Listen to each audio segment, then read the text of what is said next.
I want to thank the grace of heaven, virtue of enlightening masters, mercy of transmitters, and confidence placed by all of you for the opportunity to learn to talk about Sakyamuni Buddha and the Four Noble Truths. This topic was supposed to be explained actually before Dharma class. That was around the anniversary of Buddha's attaining the Buddhahood, but something there was some other things scheduled for the day, so it got postponed. But every day is a good day that we learn about the Buddha and learn about his spirit and how his inspiration has helped guide us on the path of cultivation.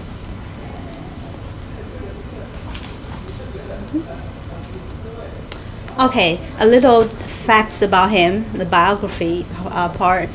He was born in BC, right? Should be BC 563, and he passed away, or he arrived at Nirvana as BC 480. And the place of his birth is Lumbini, which is Shaka, one of the place in Shaka Republic, and he was born to a king of one of the kingdoms in India. His mother's Maya Devi. So Sakyamuni, the meaning of this, the name is the sage of the Shakas. And we know later he became known as the Buddha because Buddha means what? Awake or enlightened. And if we look at the word Buddha in Chinese, it really means not human. Okay, not human. A little bit story about his birth. Right before his conception, his mother, the Queen Maya, had a dream. And in the dream, a white elephant came into offer her a beautiful lotus flower, and then afterwards entered through the side of her body.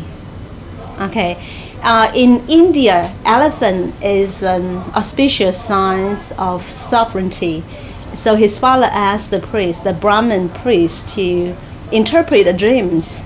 And so the priest told the father that someday he would either become a ruler, an emperor of many kingdoms, or he would become an enlightened being or a holy man that's going to guide and teach the world.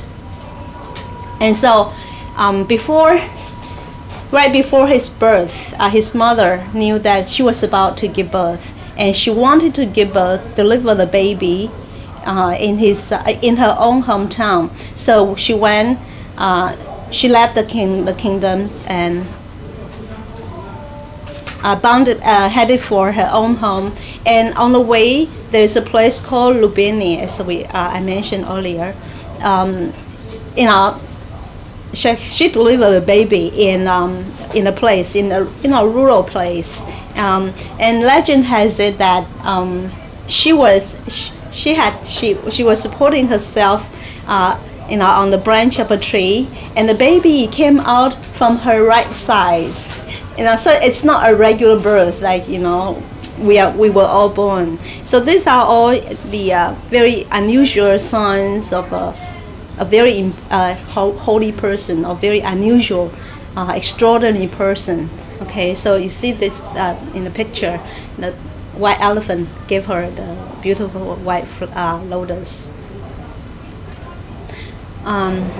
Okay, so in his early life, because his father didn't want him to become a spiritual leader, he didn't want him to leave the imperial court.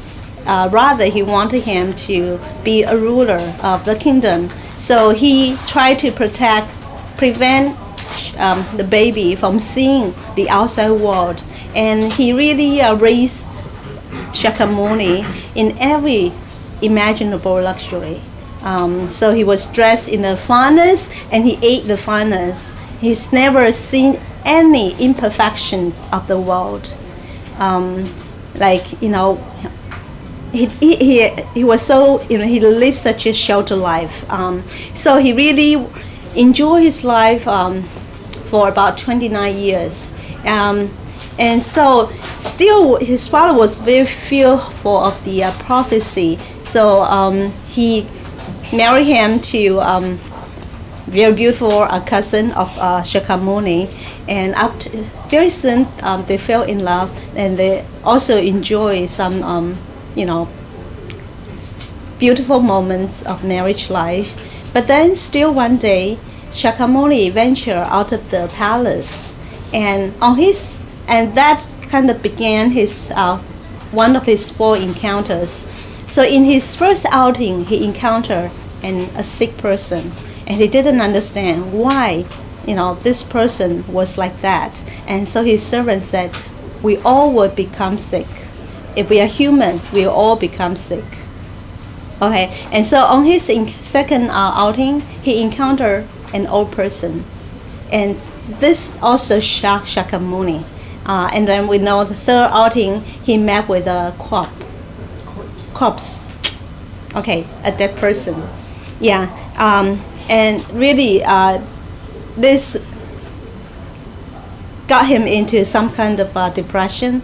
Okay, and so it started him wondering and pondering, because he was living in a life of perfection. Everything about him is luxury, is comfort, and so he couldn't understand why it was like this on the outside world. And so he's asking, why did we come to this life? Why did we come to this world? And what was I before this world? And what happened to me after I lived this world? And his servant also told him that this is the same with everyone, whether you are a common person or you are one of the royal family. We all have to go through, birth, aging, sickness, and then death. And so this got him in very deep pain. And we know Sakyamuni really had many different lives. He had experienced so many different, eons. And in his past lives, he was everything. He was in all kinds of, living form. He was an insect before, he was an animal, but he also was a human being, and even he attained certain degree of cultivation or enlightenment. And that's why he came to this life. And as we know that this was his life's the last existence as a human being. He will not be born again, but he will not die again. So he knew that this world is not perfect, and he knew that other people are going through more sufferings maybe than him. So he was determined to find out what caused this suffering, and he also was determined to find a solution to get out of this suffering. And so he, on one of the evening, he left the imperial court. So at that time, there were also some religions in India, but they were so heavy or so steep in rituals, and the spirituality wasn't as important as the ritual. And so he felt he couldn't get any enlightenment or get any help from the religion. And at that time, asceticism, it's the practice in which one subject one's body to physical hardship with the aim to attain the spiritual serenity and also, liberation. Okay, so they were asceticism was very common, and so he joined many other ascetics, right? And he also went through a lot of hardship physically. We know that at times he was eating very little, a sesame a day, and he even had to drink his own urine. And he slept near in a cemetery, and legend also said that he sometimes slept on nails. Okay, and so he was really going through very severe physical hardship, and he thought this is going to give him some inspiration, or to shed light on him toward his goal of enlightenment. But it didn't help him, and he was also with some gurus. Okay, they taught him the ways, the methods, but none of the methods really help him solve these problems. Okay, so there's this. Let me try to find.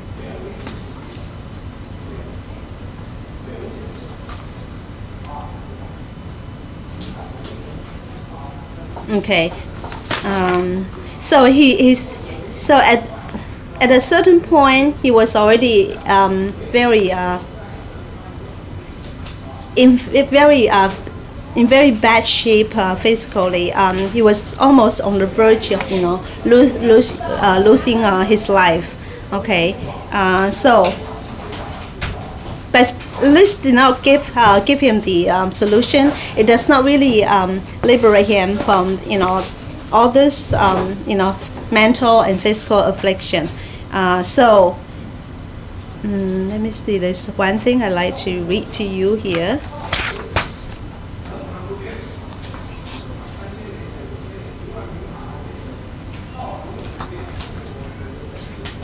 Anyway, so he was like all bones, and he was in such starvation. And at this time, there was this. Remember this girl who offered him the rice pudding, and he realized that if he was in such physical condition, he's not going to survive, and let alone attain the spiritual enlightenment. So at that time, he accepted the rice pudding from this girl, and so it really started, turn things around, and so he went to. Okay, so he went towards the south of India, towards near Ganges, and we know that the place is called Bodh Gaya. Okay, this is Bodh Gaya. So this is the place that he finally attained perfect enlightenment.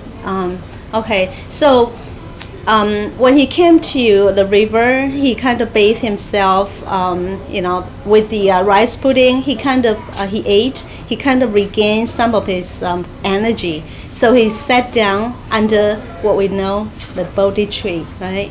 And he's determined to be in the state of meditation until the perfect enlightenment came to him. Okay, but when he was meditating there was the distraction, temptation, and tests by Mara. Do you know Mara? It's the like the chief of all demons. It also Mara also represents the spirit of the evil spirit of desire. So Mara really conjured up a lot of tests for him, but still this didn't move Sakyamuni Buddha. He was still very deep in his concentration.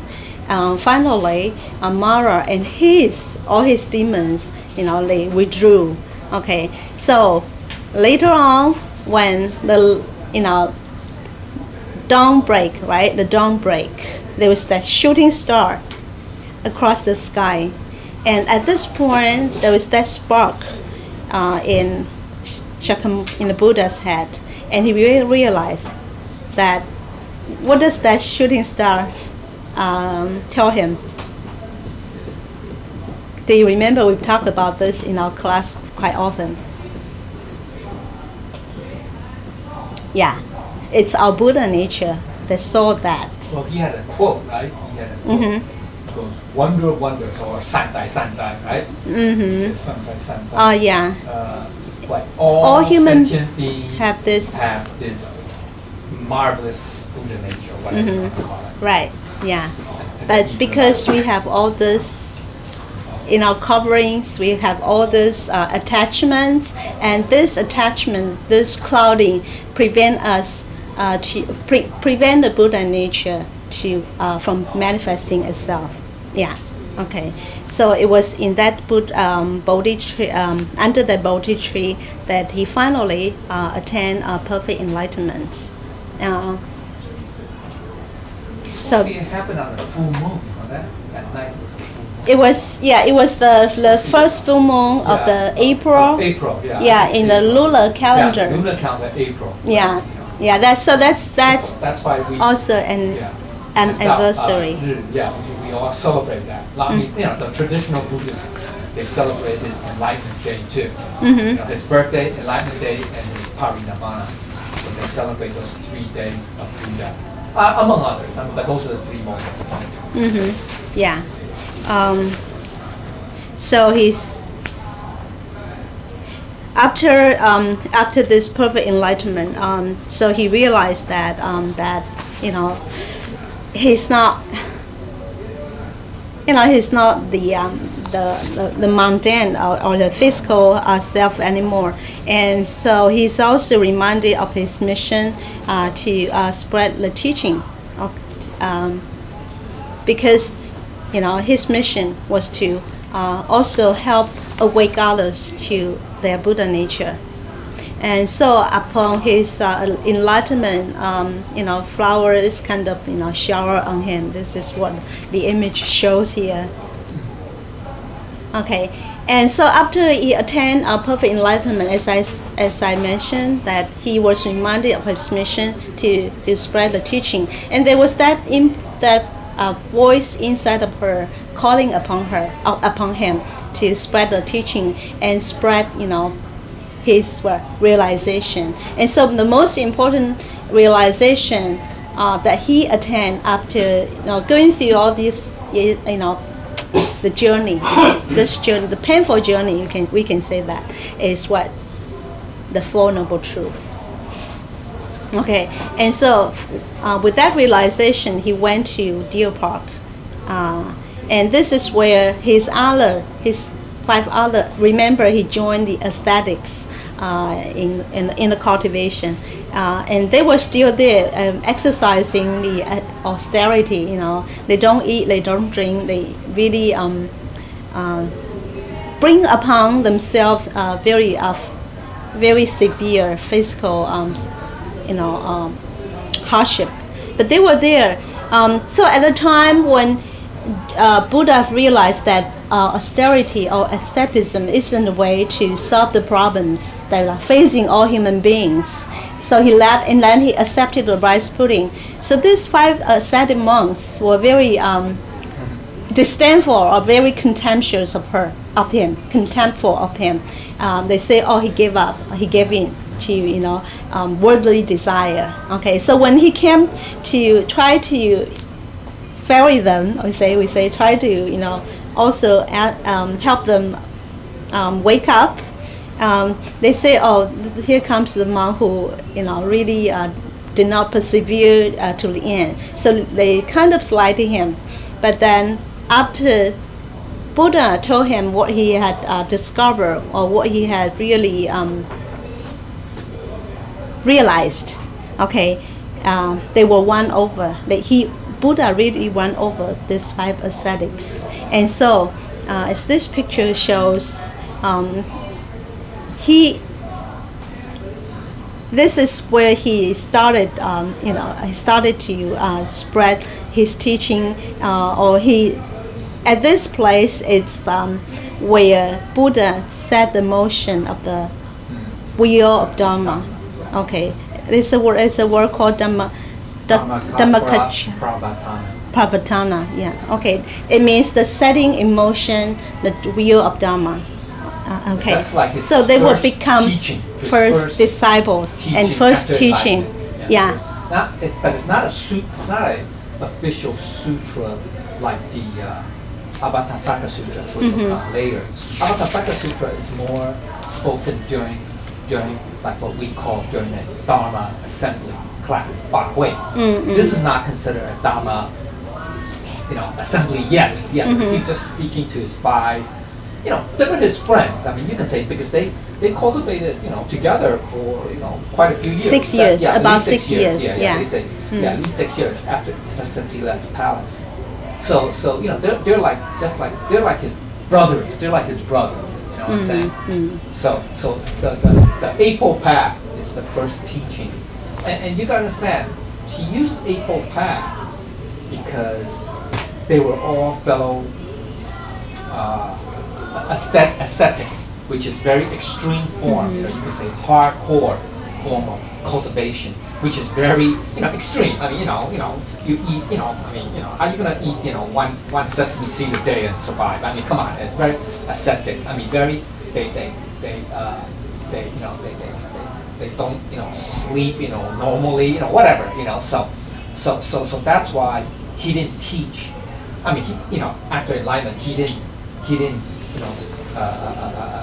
his teaching method or his message, maybe that's a better term, was not like as comprehensive as, let's say, the Avatasaka Sutra, which came later, because his audience is these five brothers of his, and they've been cultivating too, right? I mean, very extreme form, albeit extreme form. So he wanted to tell them, give them the message that this type of practice that they were doing is not the right way, the proper way. Yeah. So he taught them the eightfold path, the noble eightfold path, which is more the middle way. You know what I'm saying? Right. Yeah. So that's the reason why. Okay? Yeah. So in his time, there were two ways that people kind of escape the suffering of the world. Yeah. Either they indulge in sensual pleasure, and this is the way to kind of forget about the pain in this world. But then the other extreme is that, like I said, the aestheticism or the austerity. Well, there are different schools of thought, but those are the two extremes. I think back then there were like eight schools of thought. Whatever. There's several. Some of them deny causality. Some of them say everything comes from nothing, or has no cause, and some people say there's nothing afterwards, or whatever. So there are different schools of thought. So they're all pretty. I don't want to say extreme, but they're all very. You can say extreme in that one sense. They're very absolutist. Maybe that's a better term. Absolutist. Just like today. Okay, that's reflected today in politics, cultural norms, etc. Okay, and views, right? And 见, right? Our views. So his teaching, his first teaching to his five friends, fellow disciple brothers, is trying to set, point to that proper path to say, it's none of these extremes, it's none of these. It's this is that there is a proper method, Yeah. And so that's where the Four Noble Truths came about. Thank you so much. So it's it's a good good starting point. Okay, so the place of his birth. Okay, the place where he gave his first teaching. The setting, emotion of the wheel of the Dharma, and then where he attained enlightenment, and later on where he went into nirvana. These are the four places. Very you can say they are like the milestone, the holy sites, because this is not just a place. This is they kind of represent or they're symbolic of his journey, his cultivation journey toward enlightenment. Okay, so we know that he went through 49 years of teaching and preaching, right? Because at that time, Buddha knew it was very hard for each person to cultivate alone. So he kind of formed communities where people can cultivate it together and help together. It's just like the temple here. If we cultivate alone, it's kind of, we don't have the resources. We don't have the you can say the examples, and we don't have, like we say, the references, right? Because sometimes we don't see our own problems, we don't see our own demerits. It's through other people's eyes, acting like a mirror. They kind of, we can see where we are not doing well, where we are lacking. And so he formed this community that we now know as the Sangha, to help people cultivate. And so this is how his teaching. At that time, he didn't term it as Buddhism, but his teaching spread and how it was carried down from generation to generation, and how later on it got spread to further places. First in Nepal, India, and then to Sri Lanka, Southeast Asia, and now in the modern times it got spread to Europe, Americas. Okay, and so at a point he felt he was very weak already, and so he came to this place called Kushnaga. Okay, and at that place he kind of put himself to rest. As you can see here, I think it says that he laid himself down under a sal tree. Yeah. SAL, a sal tree. I don't know what that that's like. Okay, yeah. And so he told his disciple, about when he's going to go into, that Parinirvana.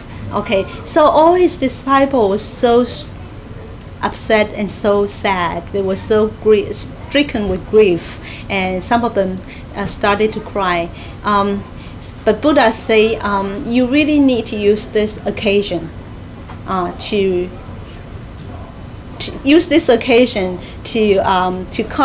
cultivate, to realize again, to be reminded again why we are here, and what our missions are, what our tasks are in this lifetime. So he's using every occasion, every chance to preach his teaching. Okay, so his disciple, and his disciple asked, if you are gone, then we have no teacher. We have no teacher. Buddha said, I'm not your authority. I have shown you the path. Okay, I've shed light on the path of cultivation, and after I'm gone, you should be your own light. And they also asked, who should we listen to after I'm gone? Yeah, 4 questions. Okay, so Buddha said, use my Dharma, the Dharma that I taught you, and also the discipline, be your guide. Okay, Lecturer Kai, you want to share with us the 4 questions? I think I talked about it before, right? Mm-hmm. Talked about it, the 4 questions that Ananda, his cousin, asked him, right? Because Ananda was crying, and because he was very sad to find out that Buddha told him that he was going to leave, he's going to enter Parinirvana, whatever. Okay, and so it was Ano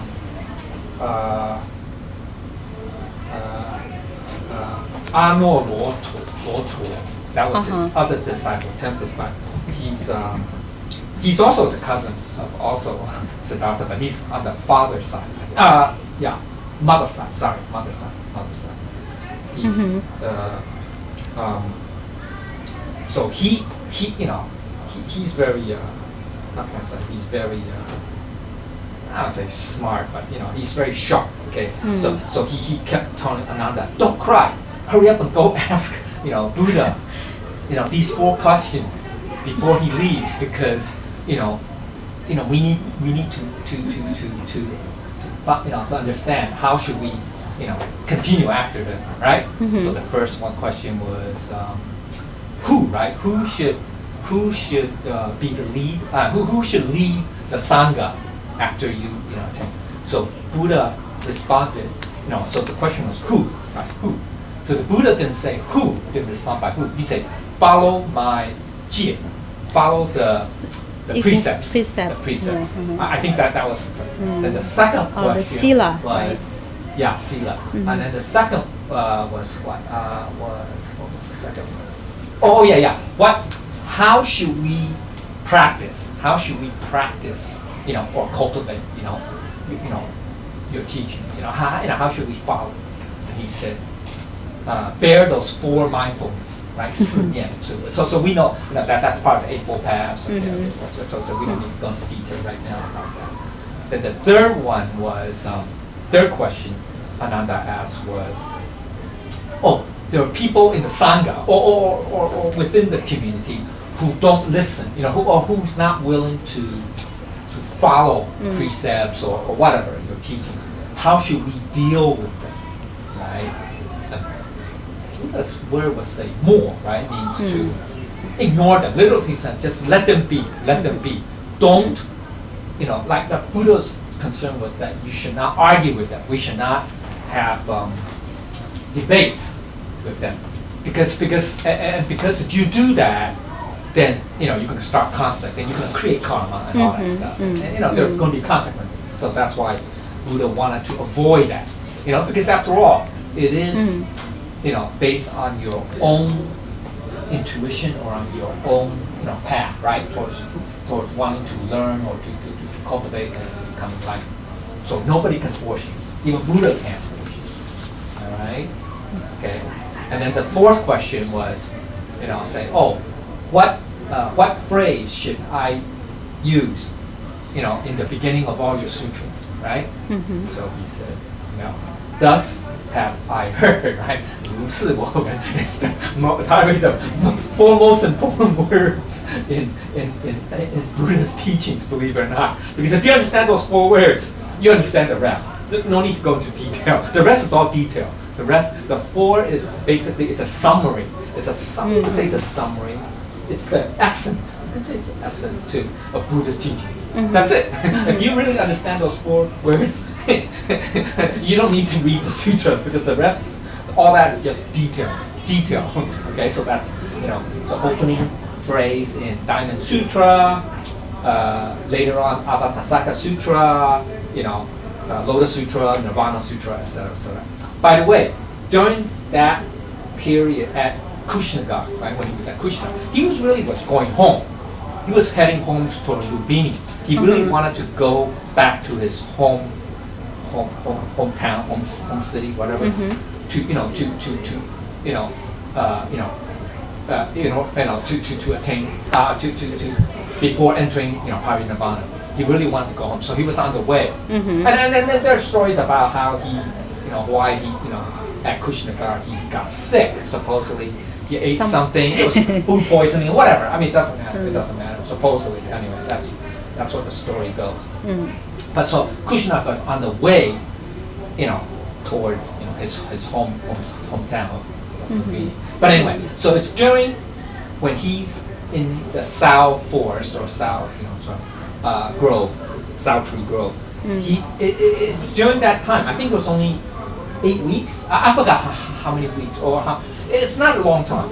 He gave the two most important sutra.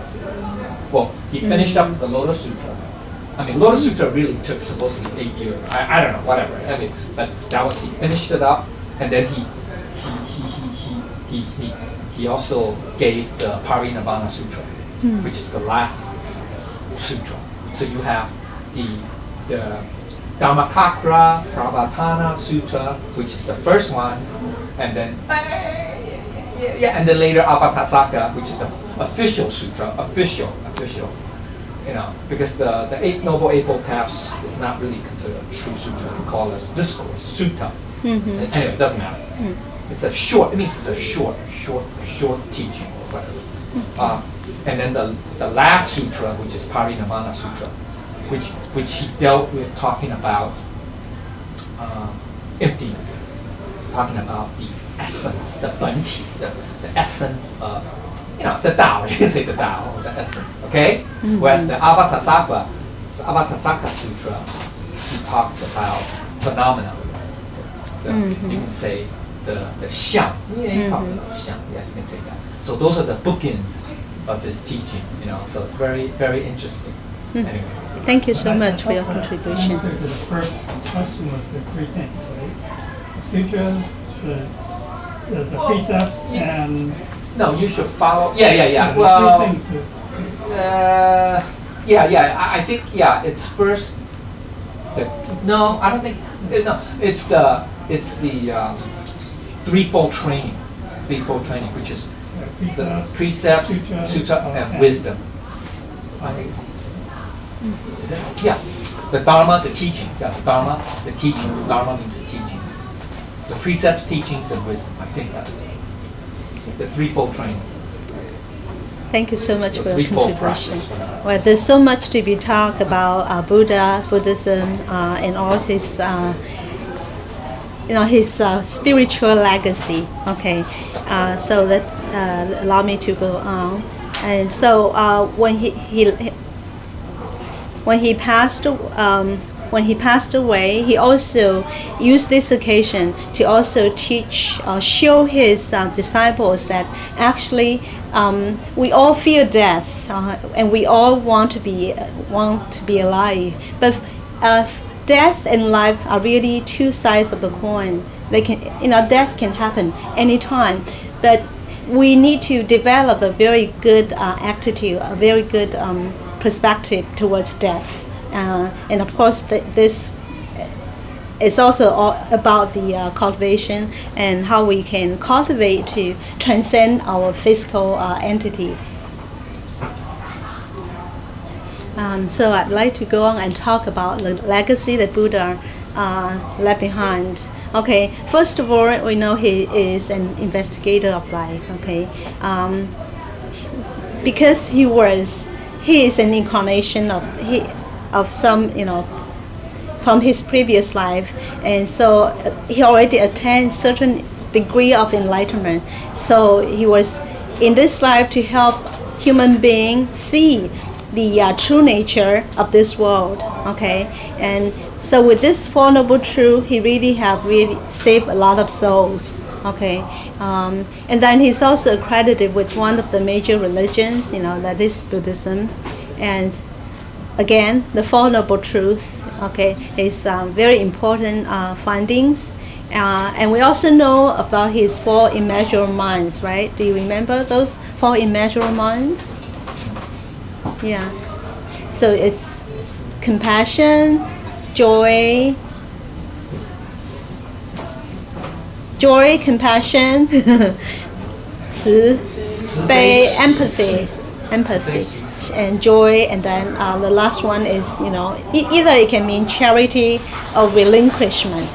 Charity means to give away something good to benefit other people, and the sure can also means that we can let go, or we can relinquish some of the bad things such as attachments or our cravings, our desires, our anger, ignorance, right? Actually, that's the part, or another translation for the word we use is equanimity. Mm-hmm. It means we do not say either positive or negative. It's really Mm-hmm. none of those. It's beyond that. You understand? Mm-hmm. It's really beyond that.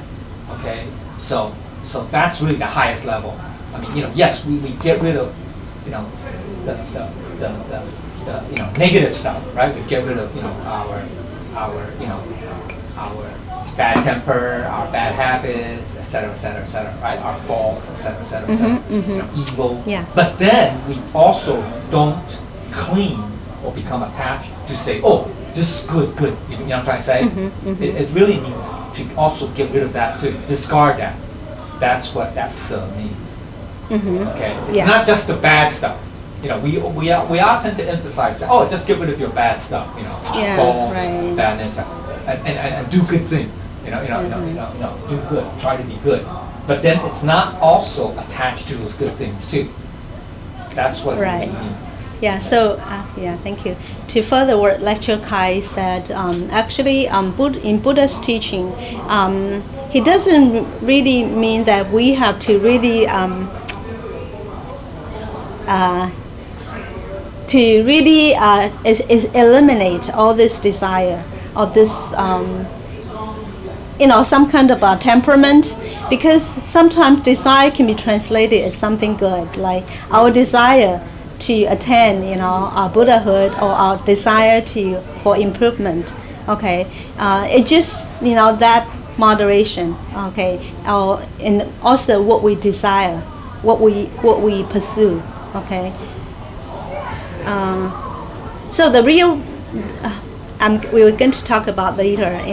So really, Buddha he talks about coming to terms with our real life. It doesn't mean that we have to escape from the world. So we live in this world. We have to be in this world, living in this world, but we learn to live peacefully, happily, even among all this dissatisfaction, all these sufferings. Okay, so and then the Noble Eightfold Path, and that's something we also talk about in our class, and we're going to touch upon that later. And he also left behind so many scriptures, sutras of spiritual teaching. Those that among them are what Lecturer Kai mentioned just now, Avatam Samkara, Lotus Sutra, to name just a few. And also the most important thing is that his spirit and his legacy really has inspired hundreds of millions of people, around the world and throughout all the time. And we have to be grateful for his teaching, so that today we also have this opportunity to cultivate, and we have all his preachings to rely on, to be our backbone in our cultivation. So this is what Dalai Lama said about him. Millions of people get immense inspiration. Buddha's script always there, spirit's always there, but real Buddha's holy place is in oneself. This is very important. Okay, so real Buddha's sacred place must build within ourselves. We must build within our heart, and that's what Buddha is trying to make us aware that we should not be seeking outward. The real realization has to come from within. So these are also, the 4 great vows, right? And then we talk about the Four Noble Truths. Okay, the first one is suffering.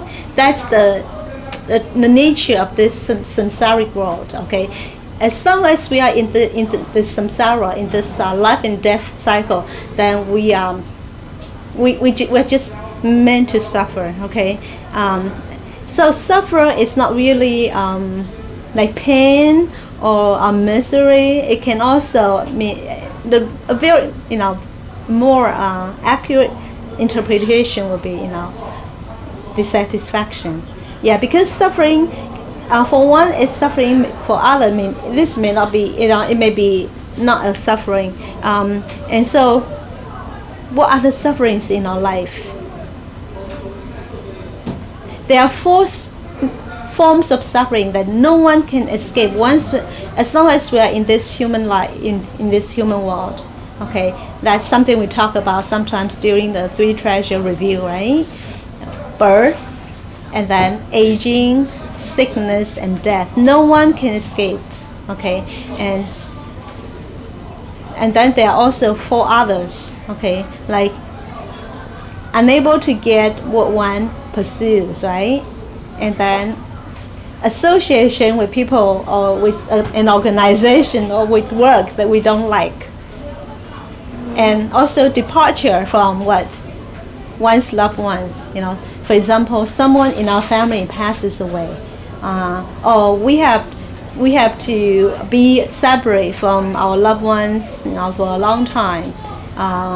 This all can cause suffering. And then the last one is suffering imposed by the 5 aggregates. Remember the 5 aggregates, the skandhas, right? What are the 5 aggregates? Number 1 is what? 色受想行识. So it's form, or you can say matters, and then soul, sensation or conception. No, perception. Okay, and then third one is like conception, and then the fourth is our eyes or our portals, our six portals come into contact with all these matters in the outside world. So we have some kind of perception, receive all these images or all this information, and then we kind of respond with our own views, our perspective. So that's perception, and then this perception will translate into actions, which is the volition.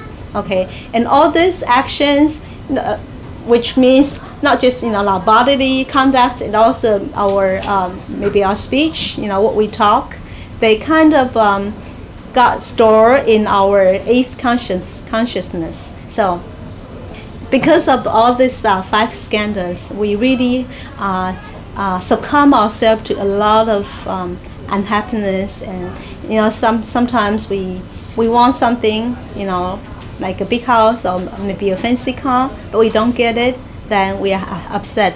We want a promotion, but it doesn't happen. We are upset. Okay, so the first noble truth is that this world is full of suffering, and then the second one is the cause of suffering. So what caused this suffering? Yeah, you can say some of it comes from our previous life. Okay, it's the residue of doing the previous life. So it's from the karma, but really it's deeply rooted. The suffering is deeply rooted in what? Ignorance. And because of the ignorance, we don't understand that everything in this world is temporary. It's not there forever. For example, like we have a beautiful new car, right? And we love it so much. And after some years, then it becomes old, and we don't like it anymore. For example, in relationship too, when boys and girls fall in love, they vow to love each other till the end of their life, right? But then maybe after a year or 2 years marriage, things happen, condition change, then they don't love each other anymore. Yeah. Well, it's impermanent. Yeah. So that's also what dukkha means. Dukkha has 3 different levels of meaning. Besides the physical aspect. Yeah, right? The birth, aging, sickness, and death. That's physical, right? That's all. Besides that, it also means, you say, dissatisfaction. That's the other hand. That's the second aspect of dukkha, or what we call suffering. And then the last one is, even if we're in good times or whatever, it's not permanent, right? You fell in love. Oh yeah, everything's hunky dory. Wrong. That's not going to be permanent. That's not permanent, right? We know everything changes, right? Because we are in this dualistic realm. So that everything's subject to change, right? I Ching says that, right? Change is constant. So therefore, impermanent, right? So that's also part of suffering. Understand? So imperfection, permanence, impermanence, and actual physical suffering. So that's all what dukkha is. Yeah. Okay. Now at this point, I want to also bring this concept to you. I think we have probably covered this briefly in one of our Buddha nature classes. So this is called the 12 limbs of dependent origination. And so this kind of explains why we have this suffering. And so it really started from ignorance. Our senior lecturers talk a little bit about. So we say from the ignorance, then there is the action, intention, okay, and then there's the consciousness, the naming form, and the sixfold sphere of sense contact. I guess just by looking at this, it doesn't really say much about the relationship, but really it's like one thing leads to another. Could you like to just briefly explain the 12 limbs? You want to do that or no? I don't know. I mean, it's very detailed. I mean, it's very yeah, you can say detailed, because everything starts from ignorance, right? Ignorance. So when we talk about, remember the three, the san shi, right?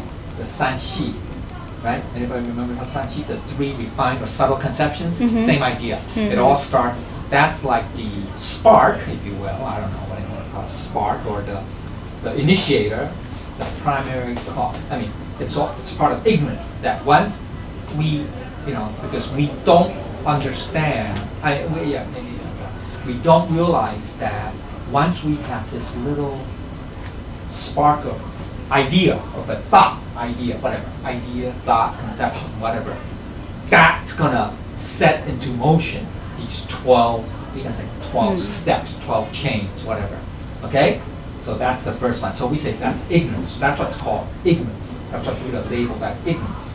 Okay? And then from ignorance, it leads to the second one. It's an action intent, volition. That's there is a initial stage of wanting to do something or wanting to act upon it.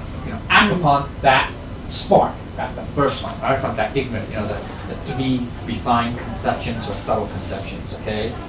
And then it becomes an awareness. Consciousness is like a type of awareness. Then it becomes firmer, okay? So from the first level, ignorance, it's very, abstract almost. It's like abstract. It's intangible. And then, it takes more form as each step progresses. Consciousness. Then the fourth level is when you say, then you have labels, right? We pick labels. There's me and you. Get it? The subject-object duality started forming right there. Okay?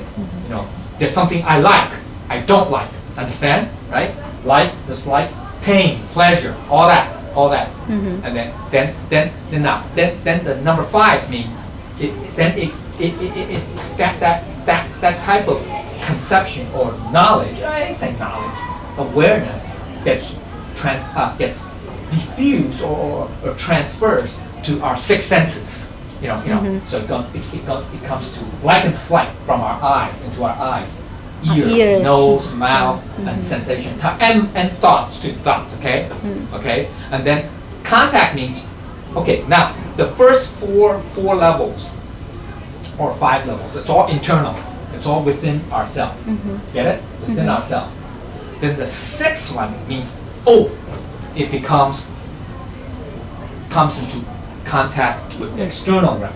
Get it? So then that's, boom, it comes in contact, right? Okay, that's what we mean by contact, okay? Lecture Kai, let's pause here. It's time for a break. Okay. I'm sorry? Can I? I don't know. She said she's sick. She failed out, just like you. No. Okay. We should go back to this, right? Okay. So then number 7 is once we have contact, right? So that's the connection. You can say that's the connection to the external, you can say realm, right? And then once we make that connection, that's when we have feelings. We say we have feelings. We can sense hot, cold, whatever, pain, pleasure, whatever, all that, joy, sadness, whatever, all that, joy or rage or whatever, anger, whatever, all that, okay, happiness, sadness, etc. Okay,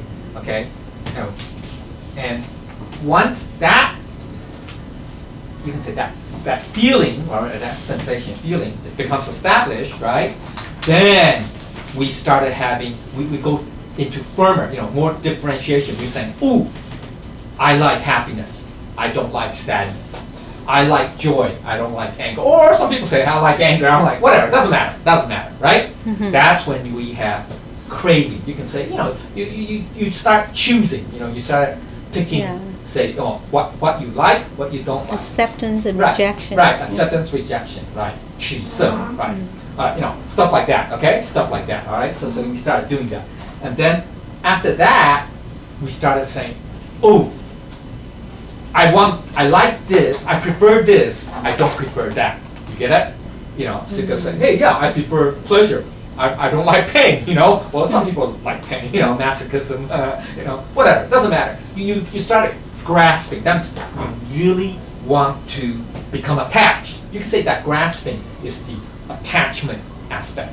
Okay, you become like attached. You can't get rid of it. You can't. You know, you become so firmly grounded in it. You know what I'm saying? Okay, you're like at one with it. Okay, so all right. So then that's already like, you know, very, you know, pretty bad, all right, serious.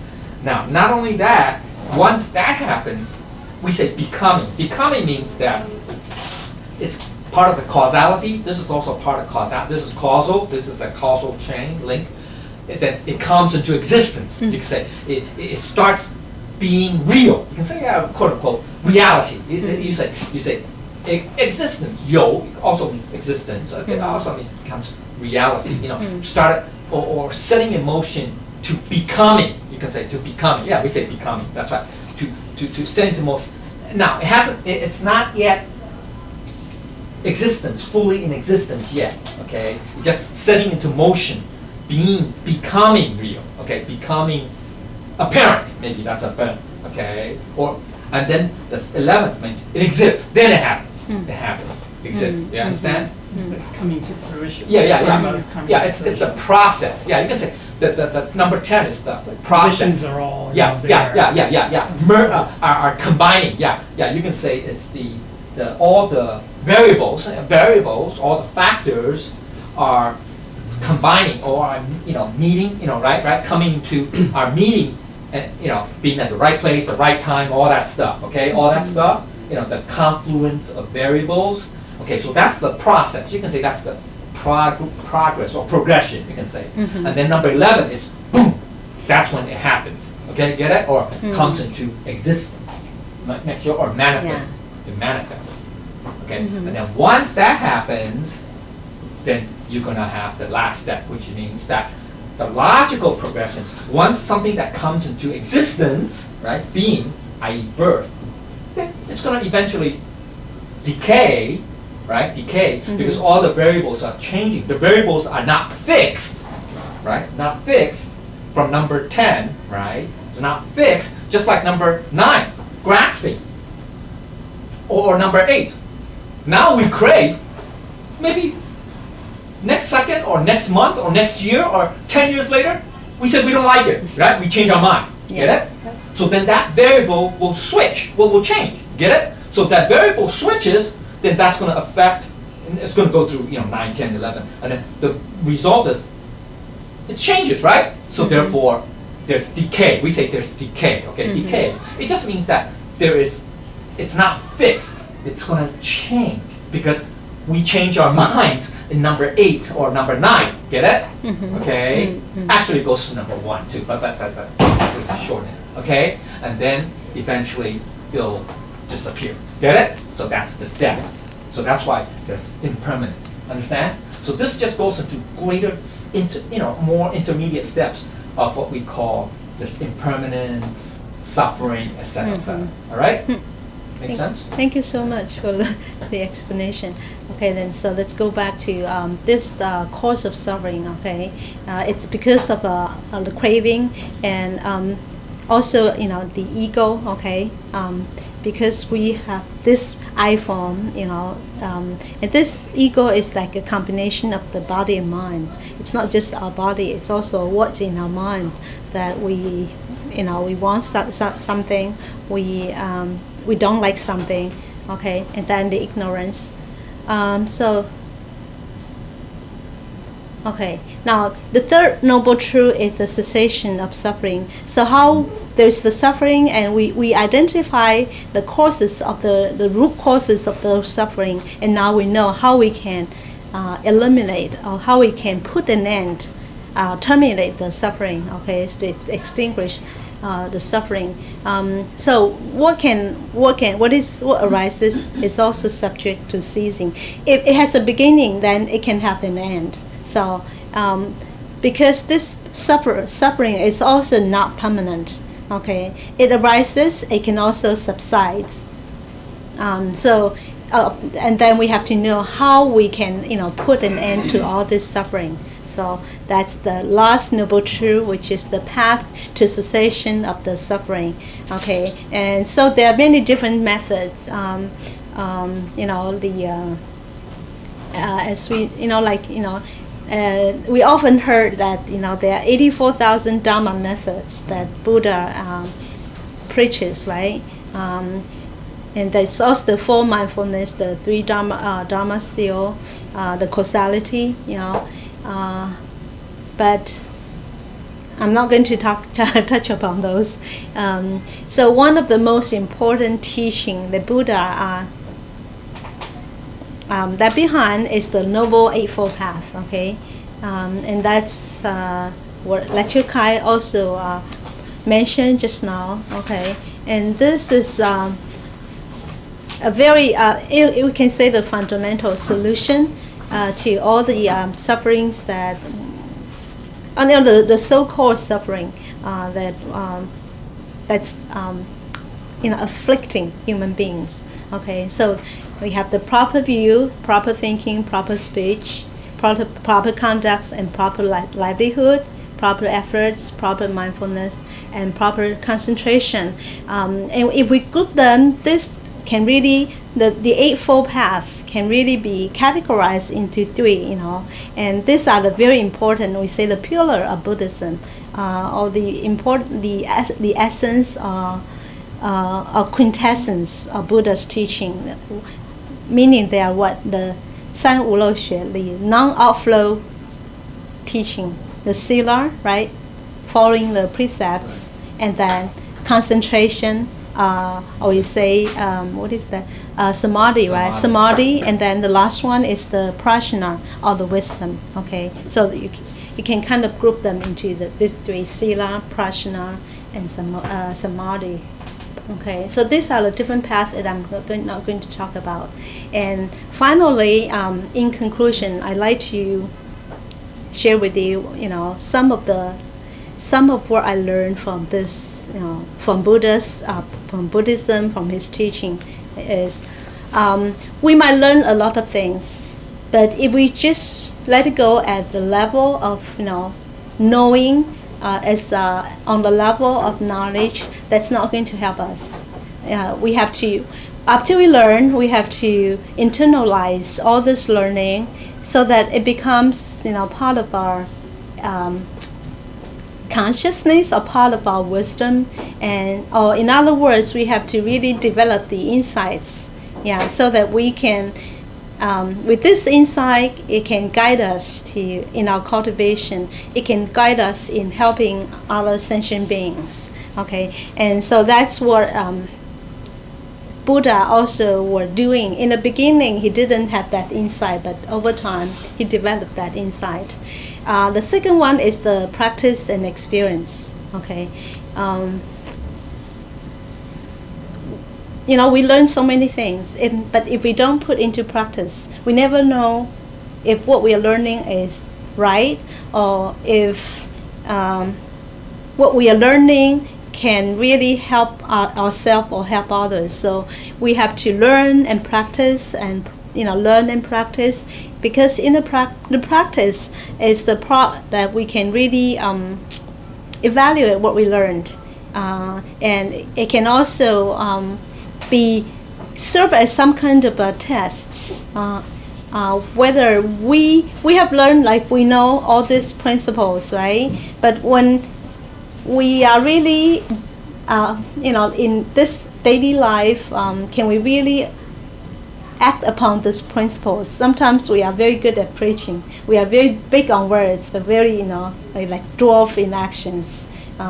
We tell other people what to do and what not to do, but when it comes to ourselves, then we are not very courageous, in really following the principles. We must still, have some, we might fall short of the principles. So the experience part is very important, and it's through this practice that we can really help other people, okay? By performing merits, by helping, people in very, we say very solid ways, okay? And the other thing is that what Buddha taught his disciples is that we have to be aware and mindful. Okay, we are in this imperfect world. There are so many.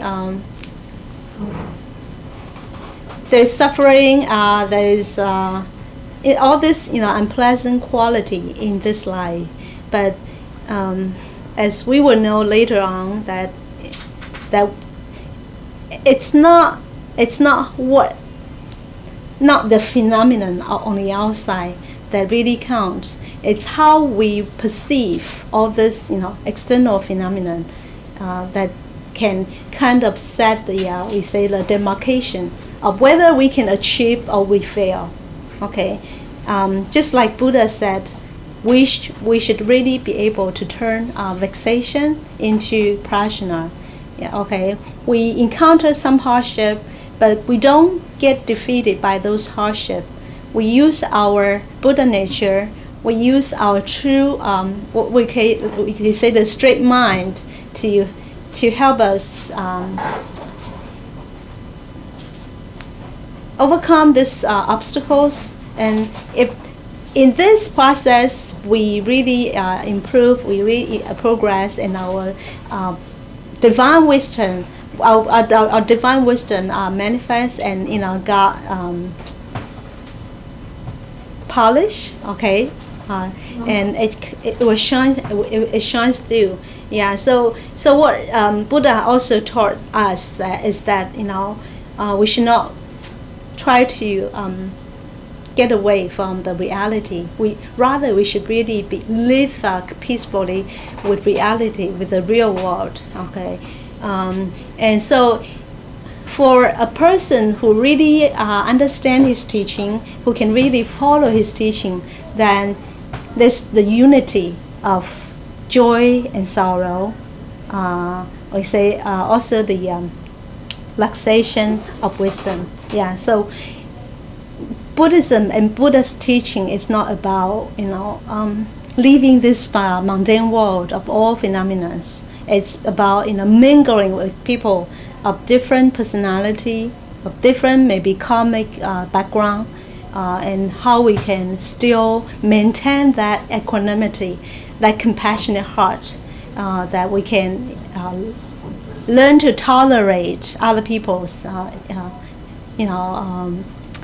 imperfection or shortcomings, and how we can remain very pleasant. We can remain very happy in spite of all these tribulations and the obstacles. Okay, and finally, Buddha does not talk about. He does not preach.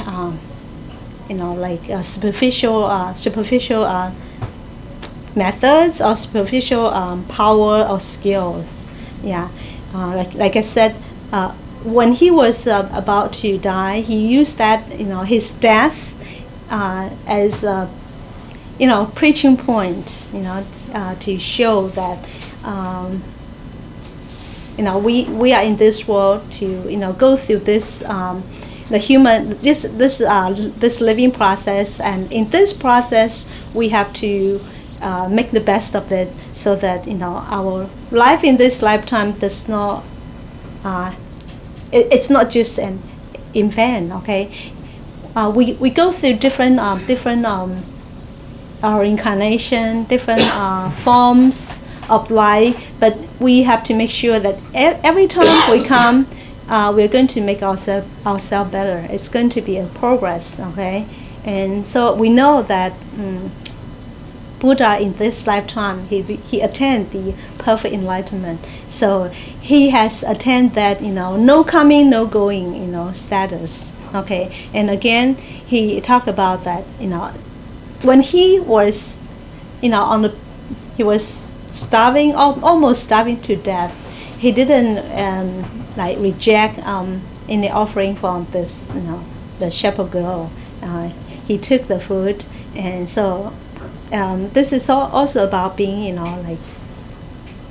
just to see life and to see our human existence the way as it is. It doesn't have to be, pretentious. Cultivation can also be very it's about being simple, being ordinary. And we talk about that also in our Buddha nature class, being the four normal, right? Yeah, we don't do normal things. We live in life. We take care of our obligations, our duties as a human beings. We don't run away from families. We don't run away from society. Rather, we tackle, we take care of our obligations, and we also tackle problems as they come with our straight heart, with our straight mind, with our Buddha nature. And so this is how we can achieve, okay? And finally, what is one thing that we've been talking about, changing ourselves, improving our destiny, improving ourselves, bringing about our spirituality or Buddha nature. It's really about cultivating the mind. Yeah, and that's very fundamental and very important. Don't expect that we learn a lot, but without changing our mentality, then we can attain enlightenment. So change the heart, then we change the reality. Okay, and we change our destiny.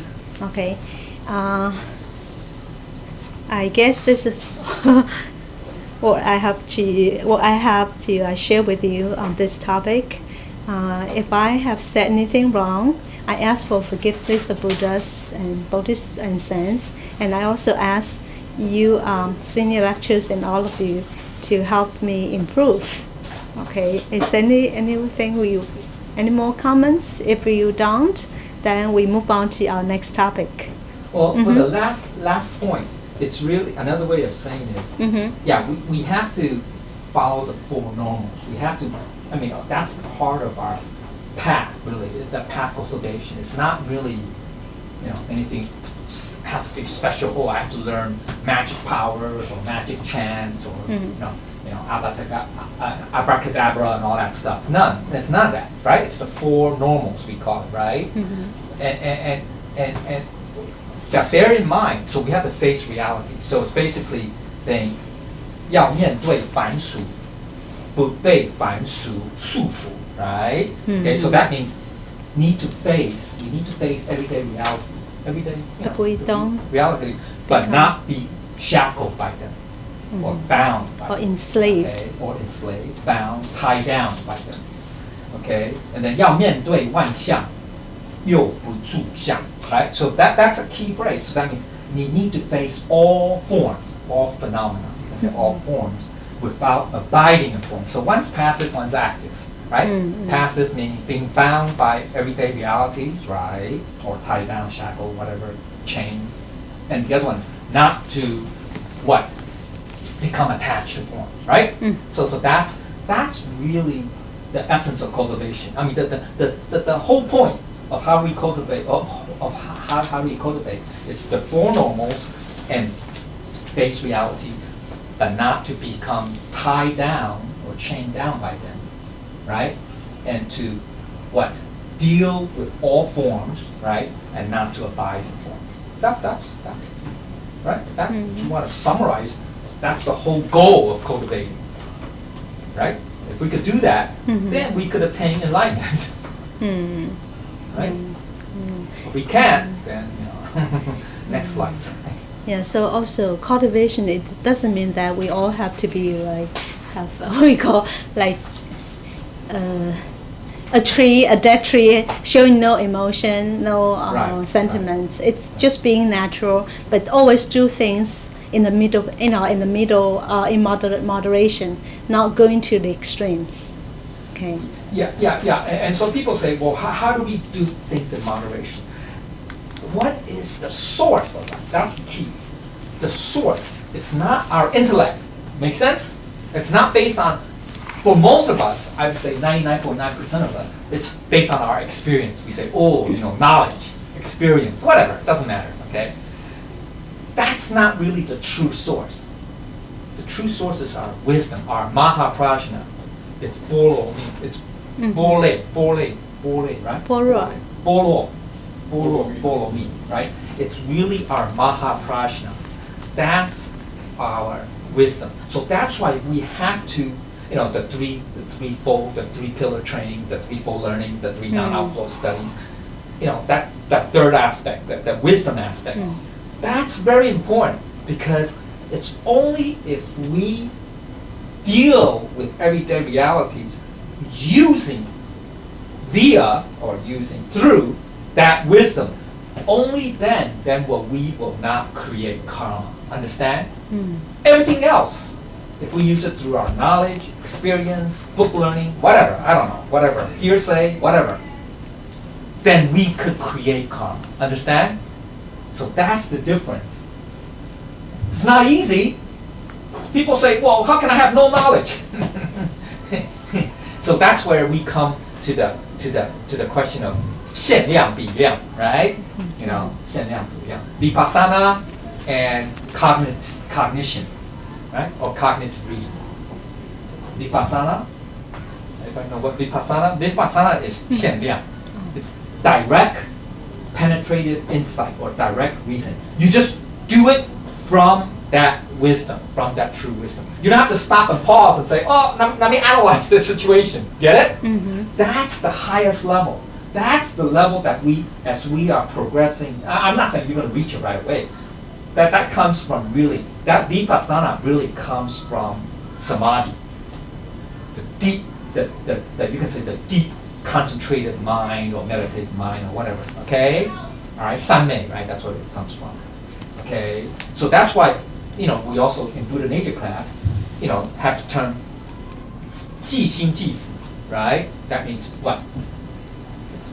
Well, literally, 即心即福. Literally, it means, the mind is the Buddha, right? The mind. Literally, it means that. Literally. But it means the opposite. It means we're not using, what we mean by that mind is really the original mind. That's what it means. Not the cognitive mind. Understand? Or conscious mind. Maybe that's a better term. Only then that is called Buddha, right? Make sense?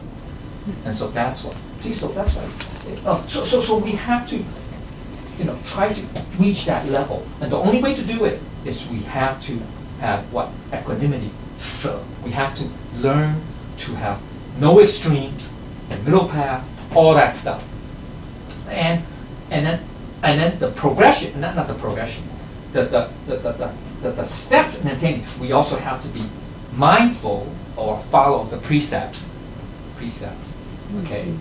And also mindful, the four mindfulness and all that stuff, that really, when you go back to, since this is talking about the Eightfold Path, or not Eightfold Path, you can say the Four Noble Truths, but it's really the 37 limbs of enlightenment, okay, so, 七颗品, 道品, 七颗道品.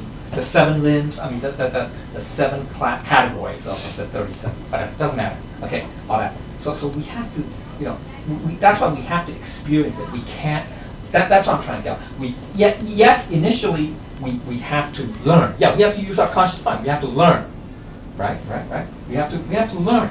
Okay, we either hear, read, or whatever. Okay, but at the higher level, it's no longer like you just mentioned earlier, the internalizing part, right? You internalize it. Understand? So it becomes part of you. You become at one with it. Maybe that's another way of saying it. Okay, more eloquent way of saying it. You become at one with it. Understand? So there's no more distinction. Say, me and that. It's at one. Then at that level, you're saying that we are using our Mahaprajna, or we are applying our, or maybe we say we should apply that Mahaprajna becomes evident. Okay, it becomes self-evident. So then we go back to the to the thus have I heard. The heard part is really part of the 7 Dharma treasures or Qi Fa Cai, right? That hearing is the initial step or stage of really of getting to that level of wisdom, that level of wisdom, Qi Fa Cai, and that hearing part. Understand? I mean, if you really want to tie everything together, that's what that 如是我闻, thus have I heard of. It's not the physical, it's not the mental hearing, I mean the cognitive hearing, understand? It's the Buddha nature, that hearing. No, it's true, that's what it means, okay? Okay. Okay. Thank you so much, lecturer.